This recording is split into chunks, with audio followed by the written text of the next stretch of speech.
अब आ जाए नाज़रीन कुछ इंटरनेशनल खबरें। सबसे पहले डोनाल्ड ट्रंप ने एक स्टेटमेंट देके ये एतराफ किया है कि वो हमला करने वाला था ईरान पर, और ट्रंप ने ये कहा कि मेरा हमला करने में जो डेडलाइन बाकी रह गई थी वो सिर्फ 1 घंटे की थी, कि 1 घंटा रह गया था, हम हमला करने वाले थे ईरान पर, तो हमें राब्ता किया गया अरब ममालिक की जानिब से और खलीजी ममालिक ने हमें रोका, और रोकने की वजह भी अब सामने आ चुकी है कि खलीजी ममालिक ने बताया कि हमें टारगेट करेगा ईरान, क्योंकि देखिए डोनाल्ड ट्रंप को कोई ना कोई फेस सेविंग चाहिए होती है। अमेरिका अपने बहुत सारे हथियार चला चुका है और अमेरिका को एक बात की समझ आ गई है कि सिर्फ लड़ाई से ईरान को काबू नहीं किया जा सकता, या आप लड़ाई के जरिए से ही ईरान को घुटने टेकने पर मजबूर नहीं कर सकते। हमने ईरान के बारे में, उसकी तारीख के बारे में और वो इतनी मुजाहमत कैसे करते हैं और क्यों करते हैं इसके बारे में एक स्पेशल डॉक्यूमेंट्री बनाई है। अभी उसके ऊपर काम हो रहा है। अगले चंद दिनों में वो डॉक्यूमेंट्री में आपके सामने रखूंगा कि एक्चुअली ईरान है क्या, ये ईरानी कौन लोग हैं और ये कैसे इतनी मुजाहमत करते हैं। बहरहाल ये अब डोनाल्ड ट्रंप को और अमेरिका को ये समझ आ गई है कि ताकत के बलबूते पे सिर्फ आप ईरान को नहीं मनवा सकते, लिहाजा वो कोशिश करेंगे कि बातचीत से मसला हल हो जाए। कभी पाकिस्तान फेस सेविंग देता है, कभी अरब ममालिक देते हैं, और अरब ममालिक ने यह बताया है कि ईरान की जो हिकमत अमली है उसमें खलीजी ममालिक की जो तनसीबात हैं उनको अब रखा गया है, वो वहां पे अटैक करेंगे। ये बात रूस ने भी बताई है और ये खतरे से आगाह किया था रूस ने तमाम ममालिक को कि जनाब इस मरतबा अगर आप जंग करेंगे तो ईरान जिस तरह का जवाब देगा उससे पूरा खित्ता लपेट में आ जाएगा। अच्छा नाज़रीन, अब एक और मसला भी है। वो मसला ये है कि सऊदी अरब और यूएई के ऊपर ड्रोन हमले हो रहे हैं, लगातार हो रहे हैं। यूएई में आपने देखा कि एक एटमी तनसीब के करीब, जहां पे एटमी पावर प्लांट है, उसके बिल्कुल नजदीक एक जनरेटर में आग इसलिए लग जाती है कि वहां पे ड्रोन मारा जाता है। फिर 6 ड्रोन जो हैं उनको यूएई हवा में तबाह करता है। सऊदी अरब क्लेम करता है कि 3 से 4 ड्रोन उन्होंने भी हवा में रोके हैं और उनको हवा में तबाह किया है। लेकिन अब यूएई ने एक बड़ा खौफनाक स्टेटमेंट दिया है और उन्होंने ये बताया कि ये जो ड्रोन हमारे ऊपर आ रहे हैं ये ड्रोन इराक से आए थे। यूएई ने कहा कि बराका न्यूक्लियर पावर प्लांट को निशाना बनाने वाले ड्रोन इराक से आए थे। अब इराक से ये ड्रोन आ रहे हैं तो फिर ईरान ने तो नहीं मारे ना, और ईरान ने ये दावा भी किया है। ईरान ने बाकायदा ये स्टेटमेंट दिया है कि सऊदी अरब या यूएई के ऊपर जो ड्रोन जा रहे हैं उनका ईरान के साथ कोई ताल्लुक नहीं है। ईरान इस वक्त मुकम्मल तौर पे सीज फायर किए हुए है। ये ड्रोन कौन चला रहा है, ये फॉल्स फ्लैग ऑपरेशन हो रहा है और कोशिश की जा रही है कि खलीजी ममालिक में कोई ऐसा नुकसान हो जाए जिससे ईरान और खलीजी ममालिक के बीच में जंग भड़क उठे। और याद रखिएगा, ऐसा कोई फॉल्स फ्लैग पाकिस्तान के खिलाफ भी किया जा सकता है, या तो पाकिस्तान में या सऊदी अरब में जो पाकिस्तान के मिलिट्री एसेट्स हैं वहां पे कोई फॉल्स फ्लैग करके पाकिस्तान को इस लड़ाई में घसीटने की कोशिश की जा सकती है, क्योंकि पाकिस्तान एक ऐसा मुल्क है जो फौजी नुक्ता नजर से ऐसा ताकतवर है कि वो ईरान के साथ लंबा पंगा ले सकता है। बहरहाल अभी जो सिचुएशन है वो ये है कि इराक से आ रहे हैं ये ड्रोन्स, ये यूएई ने कहा। तो एक बात हमें समझनी पड़ेगी कि आज से कुछ अर्सा पहले एक चरवाहे ने ये खबर बाहर निकाली थी और जब उसने रिपोर्ट किया था तो इसकी कंफर्मेशन भी आ गई थी। अब दुनिया भर के अखबारात में ये चीजें छप चुकी हैं कि इराक में इराकी हुकूमत की नॉलेज से बाहर, यानी इराकी हुकूमत को नहीं पता था और वो इसका इल्म नहीं रखते थे, तो इराक में ईरानी बॉर्डर्स के करीब कुछ एरियाज हैं जहां इसराइल ने अपनी 2 फौजी तनसीबात कायम कर रखी थी, यानी 2 फौजी अड्डे बना रखे थे इसराइल ने बड़ी खामोशी के साथ, और अमेरिका उन 2 इसराइली फौजी अड्डों को प्रोटेक्ट कर रहा था। अब ये जो ड्रोन्स हैं ये आ रहे हैं इराक की जानिब से, तो ये शक किया जा सकता है कि इसराइल कोई फॉल्स फ्लैग ऑपरेशन करना चाहता है, क्योंकि वो एक ऐसा मुल्क है जो हर हालत में इस जंग को लंबा करना चाहेगा, क्योंकि नेतन्याहू को ये इलेक्शन में सूट नहीं कर रहा जो कुछ उसके साथ हो रहा है। नेतन्याहू को जेल भी जाना पड़ सकता है, उसके खिलाफ मुकदमात भी चल रहे हैं। तो बहुत बुरी सूरत हाल है इस वक्त नेतन्याहू की, और उसे बचाना मुश्किल होगा डोनाल्ड ट्रंप के लिए या अमेरिका के लिए। लिहाजा उसे जंग बढ़ती हुई चाहिए, जंग का खात्मा नहीं चाहिए, और अगर जंग दोबारा शुरू करनी है या उसको बढ़ाना है तो कोई ना कोई फॉल्स फ्लैग ऐसा करना होगा जो काम आए। अब अमेरिकन को तो वो मार नहीं सकते फॉल्स फ्लैग में, अमेरिकन फौरी तौर पे पता कर लेंगे किसने किया कैसे किया, लेकिन अब यूएई और सऊदी अरब उनको भी इंफॉर्मेशन मिल रही है चाइना से, रशिया से, हत्ता कि ईरान खुद कह रहा है कि ये हमने नहीं मारा, ये फॉल्स फ्लैग ऑपरेशन की तैयारी है। अब डोनाल्ड ट्रंप ने एक और बात की, उन्होंने कहा जी जुम्मा, हफ्ता और इतवार ये दिन है, ईरान के पास ज्यादा टाइम नहीं है, 2-3 दिन के अंदर अंदर वो फैसला करे, वरना फिर मुझे दोबारा से एक और झटका देना पड़ेगा, एक और हमला करना पड़ेगा।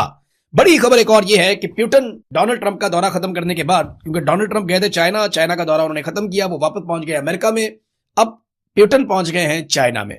देखिए ये बहुत क्रूशल टाइम है, बड़ा इंपॉर्टेंट टाइम है।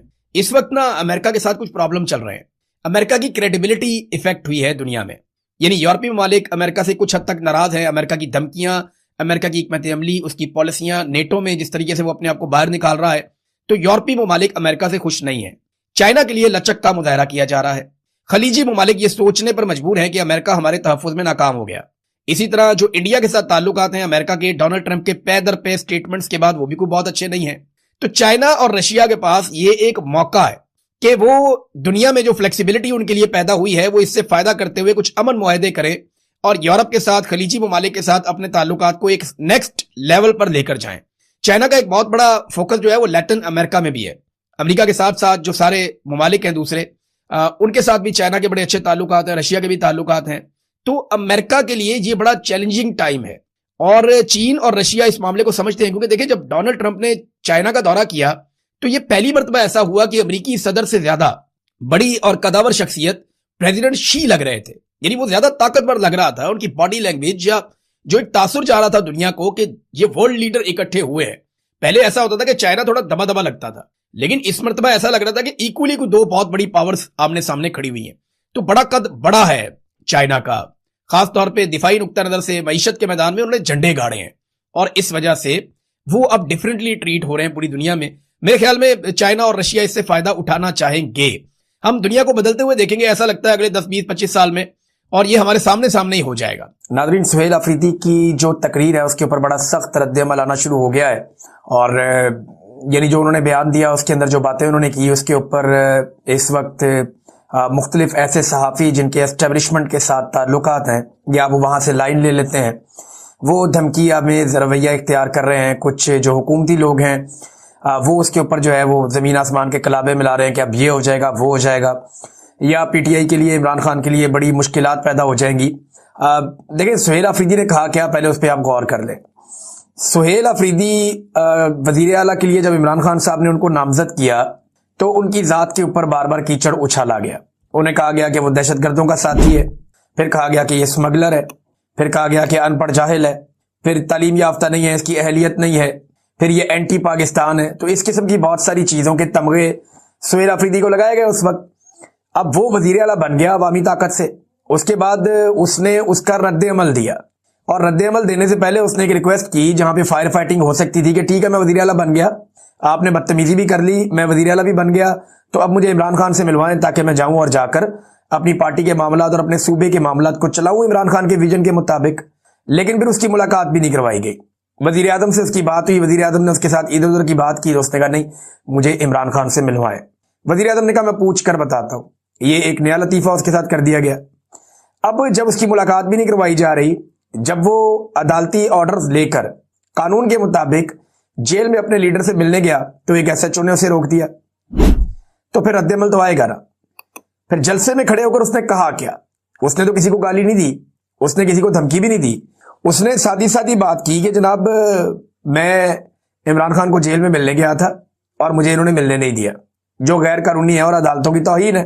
दूसरा, उसने DG-ISPR ने जो पेशावर में आकर धमकी दी उसका उसने तस्करा किया और उसने कहा कि मेरे खिलाफ वफाकी वज़रा ने और DG-ISPR ने घटिया जुबान इस्तेमाल की है। अब बजाय इसके कि पाकिस्तान का मीडिया या पाकिस्तान के दानिश्वर इस बात के ऊपर तनकीद करें कि एक शख्स अदालत का ऑर्डर लेकर जाता है मिलने के लिए अपने लीडर को और वो एक सूबे का वज़ीर आला है और एक SHO पाँव की ठोकर से या जूते की नोक पे रखता है अदालत के अहकामात को और उस वज़ीर आला को मिलने नहीं देता, तो मीडिया को तो इस पे शोर मचाना चाहिए। बात तो ये करनी चाहिए कि अदालत का ऑर्डर मौजूद है, आप अदालत के ऑर्डर के ऊपर अमल दरामद क्यों नहीं कर रहे। भाई एक बंदा अदालत का ऑर्डर लेकर गया है, वो वज़ीर आला है एक सूबे का, उसने बहुत काम करना है, पहले आपने उसके बारे में घटिया जुबान इस्तेमाल की, उसके बाद वो वज़ीर आला बन गया, वो फिर भी जा रहा है अपने लीडर को मिलने के लिए और अदालत का ऑर्डर लेकर जा रहा है, आप उसको मिलवा नहीं रहे। इसके ऊपर तो कोई नहीं बोला, किसी ने इसके ऊपर एक लफ्ज नहीं बोला, किसी को इसके ऊपर गुस्सा नहीं आया कि भाई एक वज़ीर आला की आप तौहीन कर रहे हैं इतने बड़े ओहदे की, दूसरा आप अदालत की तौहीन कर रहे हैं और लगातार कर रहे हैं, मुलाकातें आप नहीं होने दे रहे अदालती अहकामात के बावजूद, इस पे कोई नहीं बोला। लेकिन जब उस बंदे ने शिकवा किया कि मेरे साथ ये ज्यादती हो रही है तो इन्होंने खप डाल दी। होता क्या है, पाकिस्तान की मिलिट्री एस्टेब्लिशमेंट का ना ये तरीकाकार है, ये बंदे लॉन्च कर देती है कोई भी एक्शन लेने से पहले कि अभी प्रोपेगेंडा करो, माहौल बनाओ, माहौल को गर्म करो ताकि हम गर्म लोहे के ऊपर चोट लगाए। ये एस्टेब्लिशमेंट का बहुत पुराना तरीका है, ये लोगों को मारते हैं मारते हैं मारते हैं और जब लोग शिकवा करते हैं तो ये कहते हैं ये बदतमीजी है।